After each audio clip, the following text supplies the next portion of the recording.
Bonjour à tous, bienvenue dans la 9e partie de notre projet, et aujourd'hui, je vais vous montrer comment je crée des matériaux. Je pense que c'est une bonne idée de varier le rythme en abordant des sujets plus techniques et d'autres fois des sujets peut-être plus inspirants. Donc, je vais créer un matériau de métal et je vais utiliser 7 objets qui est plus intéressant en termes de géométrie qu'un simple plan. Avant de commencer à utiliser les nodes, une chose importante à faire, c'est d'avoir un add-on activé.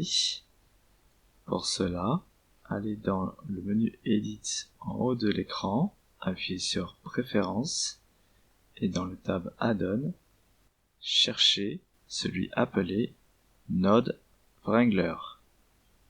Il faut absolument qu'il soit activé afin d'ajouter au node des fonctionnalités qui sont maintenant essentielles. Pour commencer, puisque cela va être un matériau métallique, je vais mettre le slider métallique à 1. On voit bien que cela ressemble déjà à quelque chose de plus métallique. Et je vais maintenant diminuer la roughness pour que la réflexion soit un peu plus claire, mais pas totalement.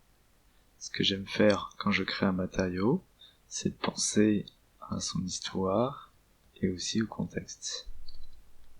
Nous sommes dans un atelier d'alchimiste, et donc on peut le situer au Moyen-Âge, et donc à cette époque, les gens n'avaient pas l'équipement pour créer un matériau qui soit aussi parfait que ce qu'on voit là. Donc la clé pour faire quelque chose de plus intéressant à l'envers du réalisme, c'est d'ajouter des variations, et aussi, dû au contexte, je vais rajouter des imperfections. Pour commencer, je vais connecter cette node RGB à la base color du shader. Je vais faire en sorte que sa couleur soit plus sombre. Et maintenant, le but, c'est de mélanger cette couleur avec une autre couleur. Ce que je peux faire, c'est déjà dupliquer cette node en utilisant le raccourci Shift-D comme dans la vue 3D. Et pour mélanger ces deux couleurs, je vais utiliser cette node qu'on appelle une node Mix RGB. Et ce que vous remarquez, c'est que lorsque je bouge une node proche d'une connexion, cette dernière devient blanche, et donc en relâchant le bouton gauche de ma souris, la node va être insérée au milieu de la connexion.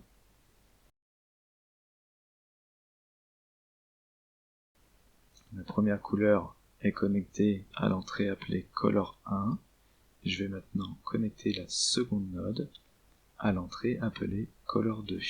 Je vais modifier la deuxième couleur pour qu'elle soit différente. Et ce que nous avons donc maintenant, c'est la possibilité de modifier cette valeur de 0 à 1 pour pouvoir choisir un mix entre ces deux couleurs. Ce que l'on peut constater, c'est que le résultat est toujours quelque chose d'uniforme. Et donc, basé sur les cours précédents, vous vous souvenez que la valeur ici va de 0 à 1 et une couleur allant du noir au blanc peut être assimilée à une valeur qui va aussi de 0 à 1. Ce que je vais faire maintenant, c'est ajouter une texture procédurale. Je vais choisir une noise texture et quelque chose qui est permis grâce à l'add-on Node Wrangler, c'est que si on maintient la touche CTRL et SHIFT sur notre clavier et que l'on clique sur une node, cela va montrer le résultat de la node. Voici le résultat. Je vais d'abord connecter les coordonnées objet à l'entrée vecteur de la noise texture. Et maintenant, on voit bien que nous avons l'équivalent d'un masque noir et blanc sur la géométrie 3D. Cela veut dire que si on connecte la sortie factor de cette node à l'entrée factor de la node Mix RGB, cela veut dire que ça va utiliser la node Noise Texture comme élément qui va contrôler la répartition des deux couleurs sur l'objet. Ce que je vais faire, c'est utiliser CTRL et SHIFT sur mon clavier et cliquer avec le bouton gauche sur mon shader, et maintenant on peut en voir le résultat. Celui-ci n'est pas tellement évident, donc ce que je vais faire, c'est dupliquer cette node ColorRamp et l'insérer entre la sortie de la Noise Texture et l'entrée de la node Mix RGB. Je vais en profiter pour modifier leur position pour que cela soit un peu mieux organisé.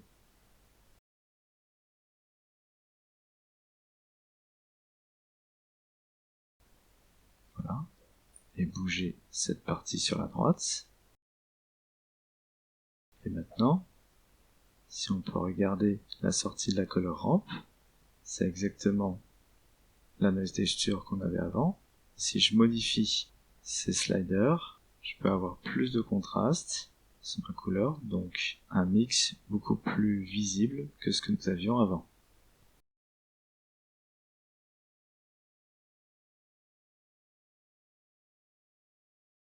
On peut également modifier les paramètres de la texture procédurale.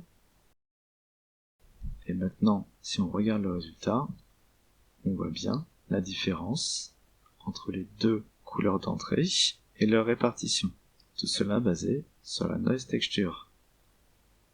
Je vais maintenant modifier un petit peu ces paramètres pour que le mélange des deux couleurs soit un peu moins visible.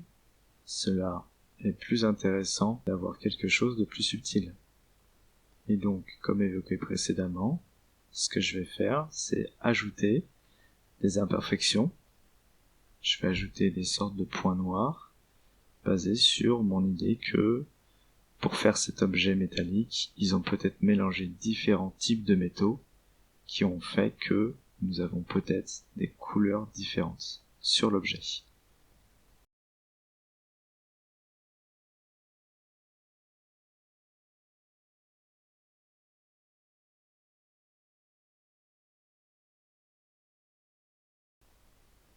Pour cela, je vais rajouter une nouvelle texture et choisir Voronoi Texture. On peut voir là à quoi cela ressemble. On distingue bien ce qui peut servir de point noir, mais étant un peu trop uniforme, je vais changer le paramètre F1 sur F2. Et je vais également faire en sorte que les coordonnées objet soient connectées à l'entrée vecteur du Voronoi Texture. Ce que je peux faire maintenant, c'est ajouter également un color ramp et ajuster les paramètres pour avoir le résultat que je souhaite, c'est-à-dire des points noirs qui auront des formes différentes et aussi des tailles différentes. Comme ça.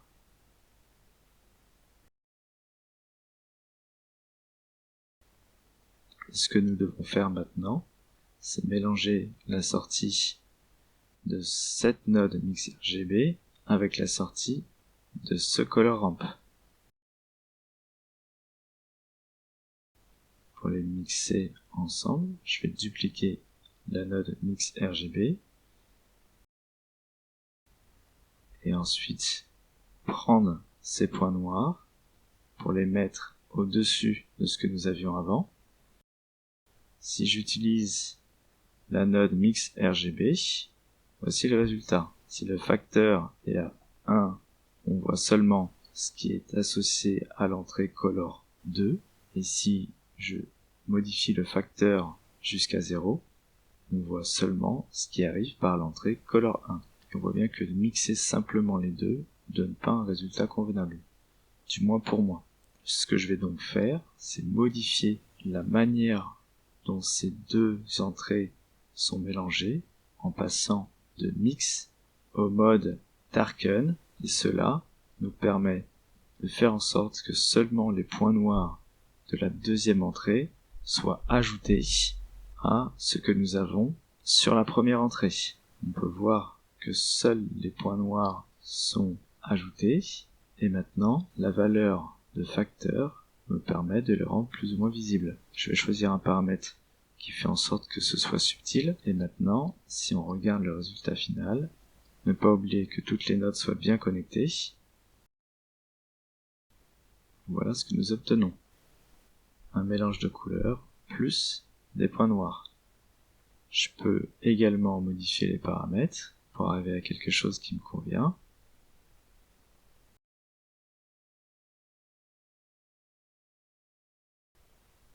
Voilà. Maintenant que nous avons cela, l'idée c'est d'ajouter autant de couches que nous le désirons.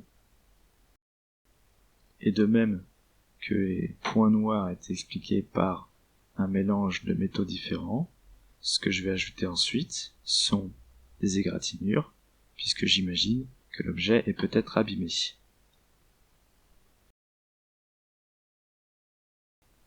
Je vais de nouveau déplacer cela vers le bas, et comme vous l'avez deviné, je vais ajouter une nouvelle texture procédurale.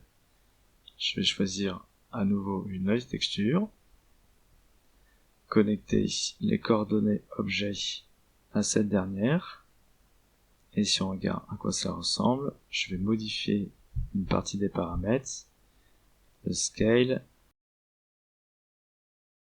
les détails, la roughness, et je vais aussi ajouter de la distorsion. Je vais également utiliser une color ramp et modifier ces paramètres pour avoir le résultat que je désire, c'est-à-dire quelque chose qui ressemble à des égratignures.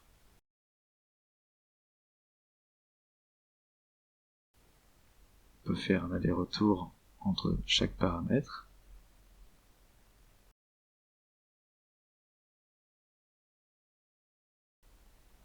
Voilà, j'ai un résultat qui me convient.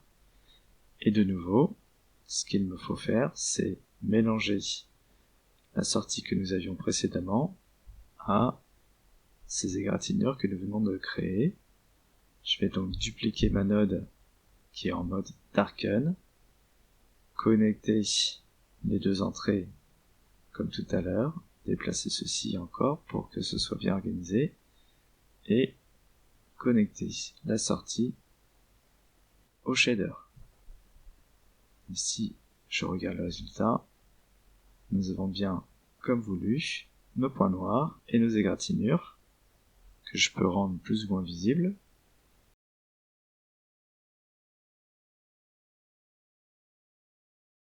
Et peut-être que maintenant on peut modifier les points noirs de nouveau.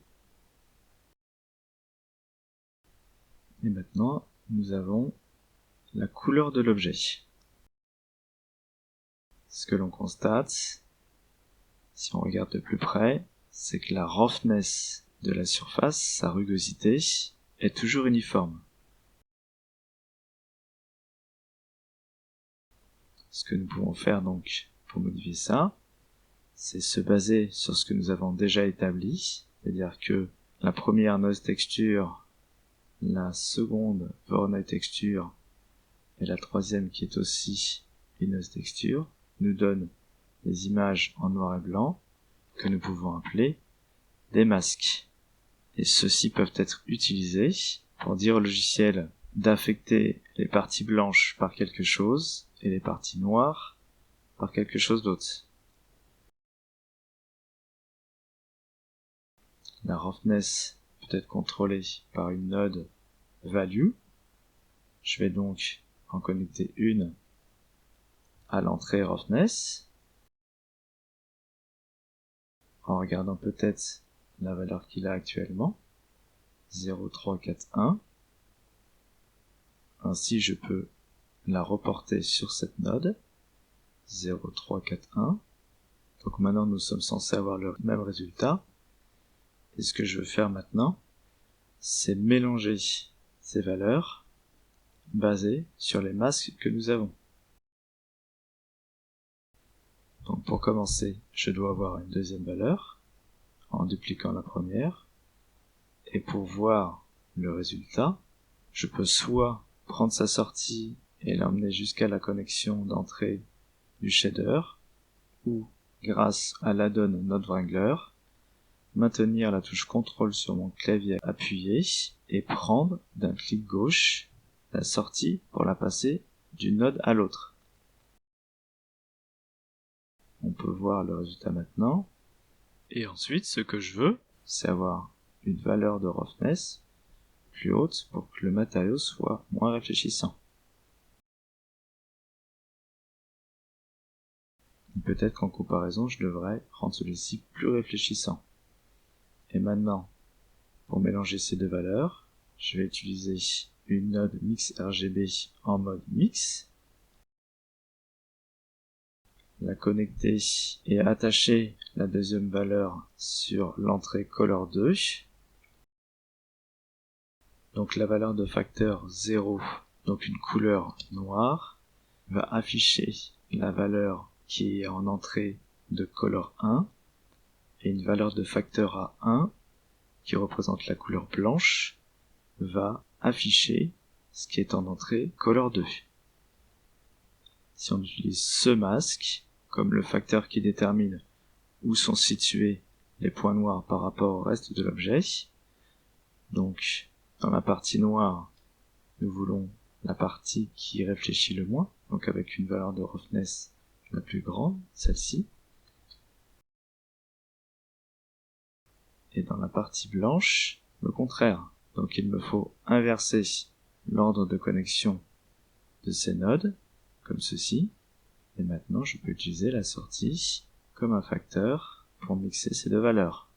Voyons ce que cela donne. Et là, on peut bien constater que là où sont les points noirs, les valeurs de réflexion sont différentes. On va le voir mieux quand je vais les changer ici. On peut les rendre plus ou moins réflectifs, comme un miroir quasiment, ou comme une partie abîmée. Et maintenant, on peut reproduire le même processus avec les égratignures. Je vais commencer par choisir une troisième valeur qui va être entre ces deux.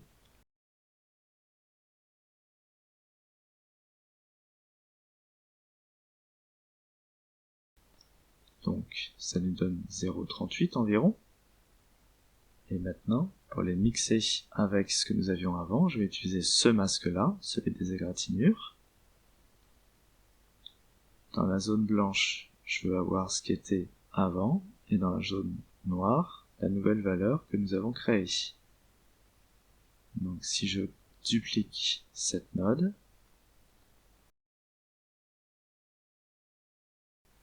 je veux avoir donc ceci qui est censé être dans le blanc connecté à l'entrée color 2 et la nouvelle valeur de roughness. Je vais déjà réorganiser un peu ceci pour que ce soit plus lisible. Elle doit être dans l'entrée color 1. Et maintenant je vais utiliser ceci comme facteur pour mixer les deux valeurs. Et maintenant, n'oublions pas de connecter toutes les nodes. Et si on regarde cela à quoi ressemble, voici ce que nous obtenons. Et je peux également, comme avant, modifier la valeur de roughness qui affecte seulement les égratignures. On peut les vouloir moins réfléchissants que les points noirs, par exemple. Et maintenant, nous avons un métal. Ce matériau n'est pas terminé puisque nous avons seulement utilisé les valeurs base color et roughness. Je vous montrerai par la suite que pour n'importe quel matériau, nous pouvons utiliser bien plus de paramètres. Mais ce qui est bien avec les matériaux procéduraux, c'est que, sachant où les trouver, nous pouvons modifier les paramètres, par exemple de la couleur d'entrée, avoir un métal plus sombre, modifier comment ils sont mixés ensemble pour avoir quelque chose d'intéressant. On peut modifier la forme et la taille des points noirs si l'on désire, et également la taille et la forme des égratignures. C'est pourquoi j'ai choisi d'utiliser des matériaux procéduraux. Donc, c'est la fin de la leçon. J'espère que vous avez trouvé cela intéressant et que ça ne va pas vous décourager de suivre la suite de nos aventures. Je vais ajouter un lien bien sûr vers ce fichier dans la description afin que vous puissiez le regarder, l'étudier et comprendre comment certaines choses fonctionnent. Et je vous donne rendez-vous dans la prochaine partie. Je vous souhaite une bonne journée, une belle vie. À bientôt.